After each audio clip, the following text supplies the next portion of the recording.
Hi friends, welcome to work shop. நம்ம இப்போ பார்க்குறது வந்து ஒரு 300 லிட்டர் டீப் ஃப்ரிட்ஜு. இதோட டோர் வந்து ப்ராப்பராக க்ளோஸ் ஆகலை. ஒரு இன்ச்சு 3/4 இன்ச்சு கிட்ட வந்து கேப் வருது. அந்த கேப்பை வந்து நம்ம எப்படி சரி பண்ண போகிறோன்றதை பற்றி பார்க்க போகிறோம். பொதுவாக அந்த கேப்பு எதுக்கு வரும் அப்படின்னா, பின்னாடி அந்த கிளாம்ப் வந்து கொஞ்சம் ஓவராக ஹார்டாக இருந்தாலோ, இல்லை கொஞ்சம் நம்ம யூஸ் பண்ணி கொஞ்சம் லூஸ் ஆகியோ, இல்லை ஓவர் டைட் ஆகி கொஞ்சம் ஹைட்டு மேலே அதாவது ரொம்ப கீழே இறங்கி டைட் ஆகிடுச்சுன்னா அது என்ன ஆகும்னா, அந்த டோர் வந்து ஃப்ரண்ட்டு கொஞ்சம் கேப் வரும். இல்லை ஸ்ப்ரிங்கு ஓவராக ஹார்ட் ஆகிடுச்சுன்னா கூட டோர் வந்து ப்ராப்பராக க்ளோஸ் ஆகாது. ஒரு டோரில் வந்து என்ன ஆகும்னா, பின்னாடி அந்த ரேக் பீஸை வந்து பிச்சுட்டு வந்துடுற அளவுக்கு வந்து ஹார்ட் ஆகிரும். இது அந்தளவுக்கு மோசமாகல, ஆனால் வந்து கொஞ்சம் வந்து கேப்பு காமிக்குது, ஒரு 3/4 இன்ச்சு கிட்ட. அதை வந்து நம்ம ஃபில் பண்ண போகிறோம். பின்னாடி கிளாம்பில் உள்ள 4 ஸ்க்ரூ வந்து ஒரு இதுலேயும் இருக்குது. நம்ம லூஸ் பண்ணி விட்டுறோம். லூஸ் பண்ணிவிட்டு செக் பண்ணுறோம். கரெக்டாக ஆகிடுச்சு அப்படின்னா மேக்ஸிமம் வந்து அந்த ஸ்ப்ரிங்கு தான் போயிட்டுருக்கோம்.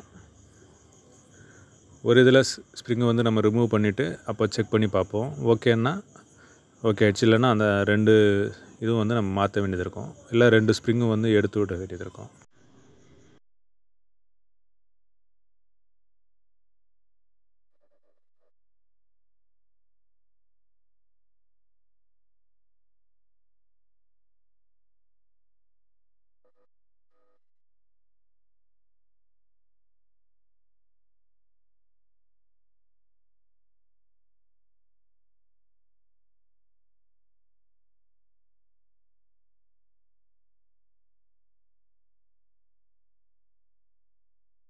ரெண்டு கிளாம்பை வந்து நல்லா லூஸ் பண்ணோன்னா நமக்கு வந்து டோர் வந்து நல்லா கேப்பு எல்லாம் நல்லா ஃபில் ஆகிடுச்சு.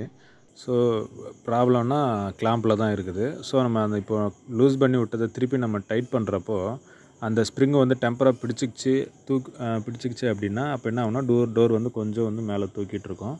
அப்போ வந்து கண்டிப்பாக வந்து ஸ்ப்ரிங்கு வந்து நம்ம ரிமூவ் பண்ணி ஆகணும். இப்போ வந்து நம்ம இப்போதைக்கு ஓகே பக்காவாக இருக்குது. நம்ம வந்து டைட் பண்ண போகிறோம். பின்னாடி அந்த ஸ்க்ரூவெல்லாம் டைட் பண்ணிவிட்டு செக் பண்ண போகிறோம்.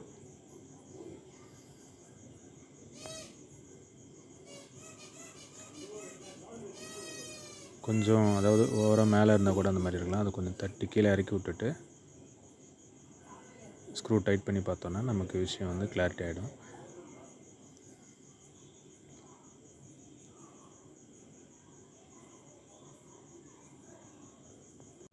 டைட் பண்ணால் திரும்ப பழைய கேப் பண்ணுற அளவுக்கு வந்து இருக்குதுன்றதுனால நம்ம என்ன பண்ணுறோன்னா, அந்த ஒரு சைடு ஸ்ப்ரிங்கு வந்து ரிமூவ் பண்ணிடுறோம். ரிமூவ் பண்ணிட்டோன்னா இப்போ என்ன பண்ணணுன்னா, எந்த சைடு ஓவராக ஹார்டாக இருக்கோ அந்த சைடு நம்ம ரிமூவ் பண்ணிட்டோன்னா டோர் வந்து ப்ராப்பராக வந்து கேப் இல்லாமல் வந்து ஃபில் ஆகிடும். இந்த டோர் ரிமூவ் பண்ணுறது வந்து டோர் ஓப்பன் பண்ணிட்டோன்னா ஸ்ப்ரிங்கு வந்து ஃப்ரீ ஆகிடும். அப்போ தான் நம்ம ரிமூவ் பண்ணுறதுக்கு ஈஸியாக இருக்கும். 2 லாக்கில் தான் கீழே இருக்கும். தூக்கி விட்டோன்னா ஈஸியாக வந்துடும்.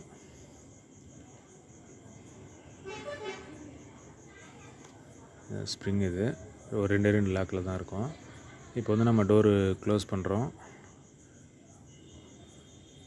ஒரு சைடு வந்து டைட் பண்ணிடுறோம். ஏன்னா ஒரு சைடு மட்டும் அந்த ஸ்ப்ரிங் ரிமூவ் பண்ணிவிட்டு ஒரு சைடு டைட் பண்ணிவிட்டு செக் பண்ணுறோம் டோர் க்ளோஸ் வந்து எப்படி இருக்குன்ட்டு.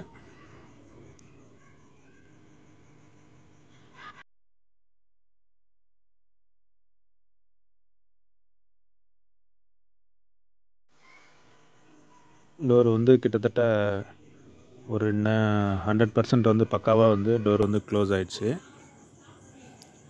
ஸோ ஸ்ப்ரிங்கு ஆட் ஆகிறதுனால தான் நமக்கு வந்து இந்த கேப் வர்றது அந்த மாதிரி எல்லாம் நடக்கும். டோர் நல்லா க்ளோஸ் ஆகிடுச்சு. இந்த இன்ஃபர்மேஷன் உங்களுக்கு பிடிச்சிருக்குன்னு நினைக்கிறேன். பிடிச்சா லைக் பண்ணுங்கள். ஏதாவது டவுட்டு இல்லை சஜஷன் இருந்தால் நமக்கு கமெண்ட்ஸ் பண்ணுங்கள். மறக்காமல் நம்ம சேனலை வந்து சப்ஸ்கிரைப் பண்ணுங்கள் ஃப்ரெண்ட்ஸ். தேங்க்யூ.